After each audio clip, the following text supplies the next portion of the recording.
दोस्तों नमस्कार, हमारा नाम योगेश शुक्ला है और आप इस समय निष्पक्ष संदेश देख रहे हैं। ना आपने सोचा था ना हमने सोचा था कि प्रधानमंत्री मोदी के विरोध में और कांग्रेस के पक्ष में जो हवा का झोंका पहले चरण से शुरू हुआ और पांचवें चरण आते आते तूफान में बदल गया और सब कुछ अपने साथ उड़ाकर ले गया। इसका एहसास आपको भी हो गया होगा और हमको भी हो गया है कि पांचवें चरण में जो तूफान आया, जो किसी ने सोचा नहीं था कि ऐसे ऐसे वोटर जो कभी भी इंडिया गठबंधन के दलों के साथ नहीं जाते थे। हम बात कर रहे हैं एससी समाज के वोटरों की।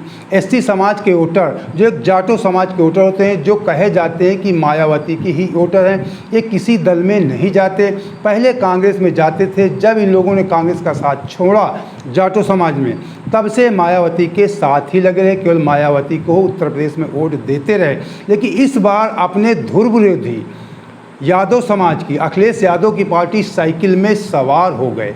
ऐसा तूफान आपने कभी नहीं देखा होगा सन 89 के बाद। मैं आपको बता दूं, पांचवें चरण में ऐसा ही हुआ कि जाटो समाज के लोग भी साइकिल पे सवार हो गए और इसलिए सवार हो गए और ये कहते पाए गए कि हमें नीचे नहीं, हमें ऊपर देखना है। ऊपर का मतलब हमें केंद्र में देखना है। और उन्होंने कहा कि साइकिल कांग्रेस के साथ गठबंधन है, कांग्रेस सरकार बनाने जा रही है, इसलिए हम इंडिया गठबंधन को हमने वोट किया है। आप समझ सकते हैं कि जो अपने धुर विरोधी उत्तर प्रदेश में जाटो समाज के लोग अपने हाथी को छोड़ करके साइकिल में सवार हो गए, ये बहुत बड़ी बात है। इसी प्रकार ओबीसी की तमाम जातियाँ जो मोदी जी के आने के बाद भारतीय जनता पार्टी की तरफ चली गई थी, वो लोग भी मुड़कर इंडिया गठबंधन को इस बार वोट किया है। आपको इस बात का एहसास नहीं होगा कि कितने परसेंट वोट इंडिया गठबंधन में गया है। जब आप इस बारे में जानकारी हासिल करना चाहेंगे, अब हमें वीडियो बनाना, तो हमने इस बारे में कई जिलों में फ़ोन किया उत्तर प्रदेश के, इस बारे में जानकारी हासिल करना चाहा तो जानकारी यही निकल कर आती है, चाहे मौर्य समाज हो, चाहे पाल समाज हो, जाटो समाज हो, या पासवान समाज हो, या लोधी समाज हो, या सिंगरौर बिरादरी एक जाति होती है फतेहपुर डिस्ट्रिक्ट में, उस तरह के तमाम ऐसी जातियां हैं। किसी से भी आप पूछें, सब लोग यही स्वीकार करते हैं, जो कट्टर भाजपाई होते हैं, कि इस बार हम लोग साइकिल की तरफ चले गए। या आप मान के कह सकते हैं किसी बिरादरी के 80%, किसी के 70%, किसी के 90% तक लोग साइकिल पे सवार हो गए। ये बहुत बड़ी बात है। इसमें कहा कि पांचवें चरण आते आते तूफान आ गया और सब कुछ अपने साथ उड़ा कर ले गया। उड़ाने का कहने का मतलब कि फूल भी उड़ गया और हाथी भी लड़खड़ा गया।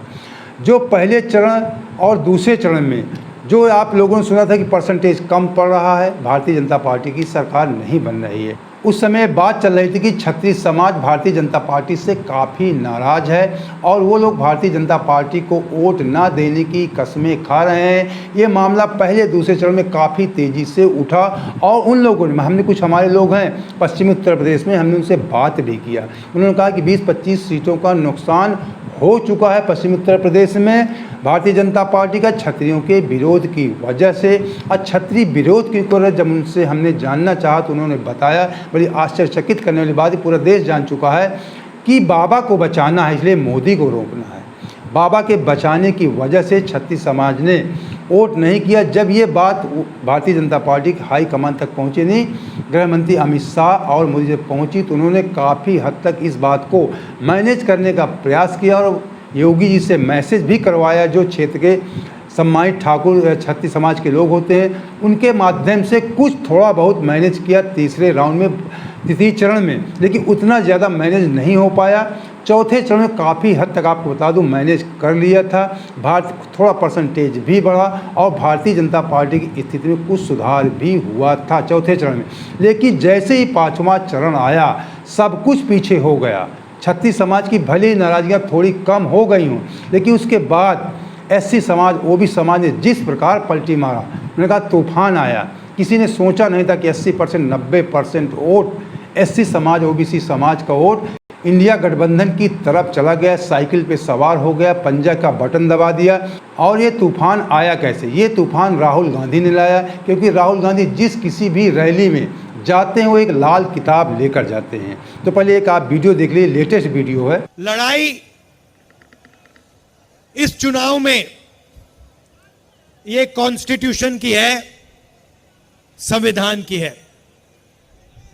ये जो संविधान है, ये सिर्फ एक किताब नहीं है। इसमें हिंदुस्तान की हजारों साल पुरानी एक विचारधारा, एक सोच है। अंबेडकर जी ने इस कॉन्स्टिट्यूशन को बनाया, गांधी जी ने बनाया, जवाहरलाल नेहरू जी और हिंदुस्तान के करोड़ों लोगों ने मिलकर इस कॉन्स्टिट्यूशन को, संविधान को बनाया। बीजेपी के लोग खुलकर कभी नहीं कह सकते थे, पता नहीं आपको मालूम है नहीं मालूम है, मगर उन्होंने ना ये कॉन्स्टिट्यूशन एक्सेप्ट किया था, ना हिंदुस्तान का तिरंगा एक्सेप्ट किया था। तो पहले ये कहते नहीं थे, चुप रहते थे और सोचते थे कि किसी ना किसी दिन हम अंबेडकर जी की सोच, बुद्ध भगवान की सोच, गांधी जी की सोच को फाड़ के फेंक दें, मगर खुलकर कभी नहीं कह पाते थे। इस बार पहली बार इनके नेताओं ने खुलकर कहा है कि अगर हमारी सरकार आ गई तो हम अंबेडकर जी के कॉन्स्टिट्यूशन को रद्द कर देंगे, बदल देंगे, फाड़ के फेंक देंगे। तो अभी आपने वीडियो में देखा कि राहुल गांधी एक लाल किताब को दिखाते हैं। वो अपनी सभी रैलियों में इस किताब को लेकर जाते हैं और वो कहते हैं कि भारतीय जनता पार्टी की सरकार आएगी तो इस संविधान को रद्द कर देगी और इस संविधान को फाड़ कर फेंक देगी। और वो ये भी कहते हैं कि जब देश आज़ाद हुआ था तो भारतीय जनता पार्टी ने न इस संविधान को स्वीकार किया था, न तिरंगे झंडे को स्वीकार किया था। अगर उनकी भारी बहुमत से सरकार बनती है तो संविधान को बदल देंगे, इस किताब को फाड़कर फेंक देंगे। इसी की वजह से जो राहुल गांधी भाषण देते हैं, किताब दिखाते हैं, ये बात ज़मीनी स्तर तक पहुंच गई है। भले गोदी मीडिया न दिखाता हो, लेकिन सोशल मीडिया के माध्यम से आपको बता दें, बच्चा बच्चा जान चुका है और ओबीसी समाज, एसटी समाज में बात फैल चुकी है कि भारतीय जनता पार्टी अगर इस बार आती है तो हमारा अक्षर समाप्त कर देगी, संविधान को बदल देगी।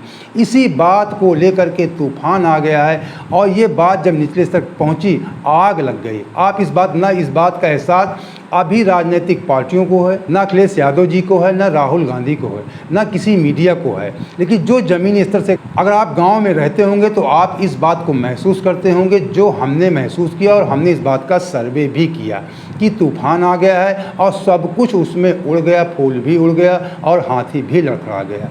हाथी लड़खड़ाने का मतलब जो हाथी का बेस वोटर होता है, जिसे कट्टर वोटर कहा जाता है, जाटो समाज का वोट, उसने भी साइकिल और पंजे की सवारी कर लिया है। और फूल के जो वोटर थे, फूल हमें का क्यों मुरझा गया, फूल के जो वोटर थे, जो कट्टर वोटर हुआ करते थे क्षत्रिय समाज के, लोधी समाज के या सिंगरौर बिरादरी समाज के, ये लोग भी साइकिल और पंजे की तरफ मुड़ गए। तो ये तूफान ही कहा जाएगा। इतनी लहर आप समझ सकते हैं कि सन 2014 में जब पहली बार मोदी जी आए थे तो अब की बार मोदी सरकार, मोदी लहर भी नहीं बन पाई थी जितना मोदी जी के विरोध में लहर बनी कि सबसे पहले मोदी जी को हटाना है, संविधान को बचाना है।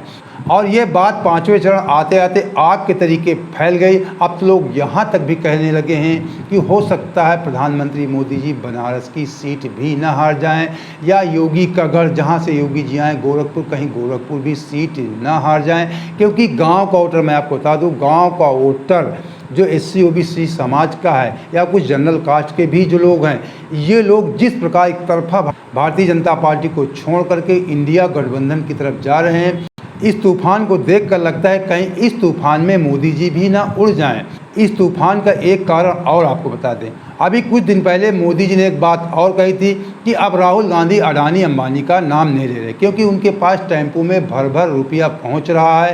तो इस बात का राहुल गांधी ने तुरंत काउंटर किया था। उन्होंने कहा था, मोदी जी आपका पुराना अनुभव, क्या टेम्पो में भर भर कर रुपया आता है। आज राहुल गांधी ने एक वीडियो भी जारी किया और उन्होंने कहा कि मोदी जी का जो टेम्पो है वो अडानी अंबानी के लिए होता है, हमारा टेम्पो जो है गरीबों के लिए है, अग्निवीरों के लिए है, ड्राइवरों के लिए है। और उन्होंने एक DCM के ट्रक में, छोटे ट्रक में सवारी भी किया। अग्निवीर की तैयारी करने वाले लोगों से, छोटे कर्मचारियों से या छोटे स्तर के लोगों से उन्होंने बात भी किया। इस वीडियो को भी आप देख लीजिए।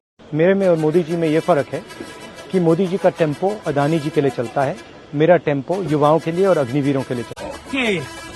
हेलो, कैसे? नमस्कार। आज कोई नहीं, कोई टमाटो की नौकरी कर रहा, कोई गार्ड की नौकरी कर रहा, कोई प्राइवेट सेक्टर में कर रहा। हमारा 7 वार्ड का मैटर नहीं है, जैसा देश के सब लोगों को हमने अपने मैनिफेस्टो में लिखा है कि अग्निवीर योजना को हम कैंसिल कर दें। इधर आप लगभग 2 वर्षों से देख रहे होंगे राहुल गांधी इसी प्रकार की वीडियो कभी कभी रिलीज कर दिया करते हैं, जिसको लेकर भारतीय जनता पार्टी और प्रधानमंत्री मोदी जी उनका मजाक भी उड़ाया करते थे। और इन्हीं वीडियो की वजह से आज तूफान आया है। जो राहुल गांधी कभी मोटरसाइकिल मैकेनिक के पास जाते थे, अपना मोटरसाइकिल बनाना सीखने लगते थे, कभी कारपेंटर के पास जाते थे, या कभी ट्रक ड्राइवर के साथ चलते थे। इस प्रकार तमाम वीडियो जो निचले स्तर के लोग होते हैं, छोटे स्तर के लोग होते हैं, उनके साथ जाना, या कभी किसानों के साथ महिलाओं के साथ धान लगाना, किसानों के साथ फसल काटना, इस प्रकार के जो वीडियो रिलीज किया करते थे, उसी का नतीजा है कि देश के लोगों ने इस बात को महसूस कर लिया कि जो मोदी जी राहुल गांधी को शहजादा करते हैं, राजकुमार कहते हैं, केवल बदनाम करते हैं, जबकि राहुल गांधी तो एक बहुत सुलझे हुए व्यक्ति हैं, ज़मीनी व्यक्ति हैं। इस बात को आप किसी भी ओबीसी ऐसी समाज से बात करें, किसी भी ग्रामीण लोगों से बात करें, किसी भी जात के लोगों से बात करेंगे, तो लोग आज इस बात को कह रहे हैं कि राहुल गांधी परिपक्व हो गए हैं, प्रधानमंत्री बनने के लायक हो गए हैं। अब लोगों ने राहुल गांधी को स्वीकार कर लिया है। प्रधानमंत्री मोदी जी या भारतीय जनता पार्टी कितना भी उनका मजाक उड़ाए या उनको पप्पू बनाने का प्रयास करे, अब जनता इस बात को मानने के लिए तैयार नहीं है। इसका उल्टा रिएक्शन भारतीय जनता पार्टी प्रधानमंत्री मोदी जी की तरफ हो जाता है। जितना वो मजाक उड़ाते हैं राहुल गांधी का, उतना ही राहुल गांधी को उस बात का फ़ायदा हो जाता है। अभी 2 चरण का चुनाव बाकी है, 6वें और 7वें चरण का। लेकिन जो आसार दिख रहे हैं, जो जानकारियां निकल कर सामने आ रही हैं कि जो 6वें और 7वें चरण में तूफान आएगा, वो 5वें चरण से भी ज़्यादा भयंकर तूफान होगा। अब लोग इस ढंग का चुनाव लड़ रहे हैं। आपको बता दें, जैसे आप देखते हो कि ग्रामीण स्तर पे, पंचायत स्तर पे प्रधानी का चुनाव होता है, सरपंची का चुनाव होता है, लोग घरों से एक एक वोट निकालने का प्रयास करते हैं। उसी प्रकार मैं आपको बता दूं, एससी समाज, ओबीसी समाज में इस समय चल रहा है कि भारतीय जनता पार्टी के खिलाफ, मोदी जी के खिलाफ एक एक वोट इंडिया गठबंधन को देना है। जहां पर जो दल खड़ा है, चाहे तेजस्वी का हो, या अखिलेश का हो, अरविंद केजरीवाल जी का हो, किसी भी दल का जो इंडिया गठबंधन का सदस्य है, उसको वोट करना है। वो लोग यही बात कह रहे हैं कि हमें ऊपर देखना है, कांग्रेस को देखना है और संविधान को बचाना है। तो जो अब 6वें और 7वें चरण में तूफान आने वाला है, वो बहुत बड़ा तूफान होगा। और इन्हीं चरणों में आपको बता दूं, बनारस और गोरखपुर जैसी सीटों का चुनाव भी होना है। तो अगर आप इसी प्रकार की निष्पक्ष खबरों के साथ हमारे साथ जुड़े रहना चाहते हैं तो हमारे चैनल सब्सक्राइब कर लीजिए, और वीडियो अच्छा लगा है तो लाइक कर, दोस्तों को शेयर जरूर कर दें, जिससे देशवासियों को सही जानकारी मिल सके। जय हिंद, जय भारत।